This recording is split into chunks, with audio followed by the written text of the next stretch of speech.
എനിക്ക് ഈ ജീവിതം മടുത്തു ആശാനെ. ഈ നാട്ടുകാരൊന്നും ശരിയല്ല. ഞാൻ നാട് വിട്ടു പോവുക. ഇറാഖിലേക്ക് എങ്ങനെ പോവുകയാണെ വിമാനക്കൂലി ഞങ്ങൾ തരാട്ടോ. നിനക്കൊരു തൊഴിലില്ലാത്തതാ ഇതിനൊക്കെ കാരണം. എങ്ങനെയെങ്കിലും ഒരു തൊഴിൽ കണ്ടെത്താൻ നോക്ക്. എനിക്ക് ആരാ ആശാനെ തൊഴിൽ തരുന്നേ? ആശാനൊന്ന് മനസ്സ് വെച്ചാ. മാഷ് പറഞ്ഞതുകൊണ്ട് എനിക്ക് ഒഴിവാകാനും വയ്യ. ആട്ടെ, ഞാൻ അയാൾക്കൊരു ജോലി തരപ്പെടുത്തി കൊടുക്കാം.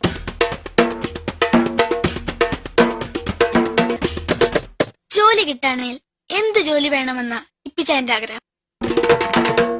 കിട്ടുവാണേ വല്ല അമേരിക്കൻ അംബാസിഡറും ആയിട്ടോ മറ്റോ കിട്ടണം. അല്ലെങ്കിൽ പിന്നെ വീട് തോറും കയറി ഇറങ്ങി കണക്കെടുക്കുന്ന പരിപാടി. വീട് തോറും കയറി ഇറങ്ങണേ ഈ വേഷത്തിൽ പോയാലും മതി, നിറയെ കാശും കിട്ടും. എടാ, കളക്ടറുടെ ലെറ്ററാ.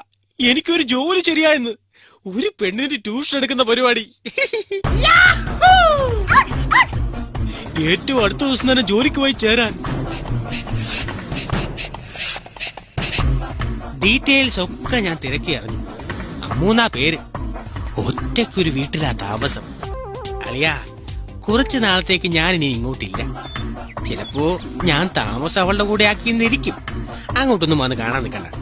ചിലപ്പോ അവൾക്ക് അതൊരു ഡിസ്റ്റർബൻസ് ആയാലോ.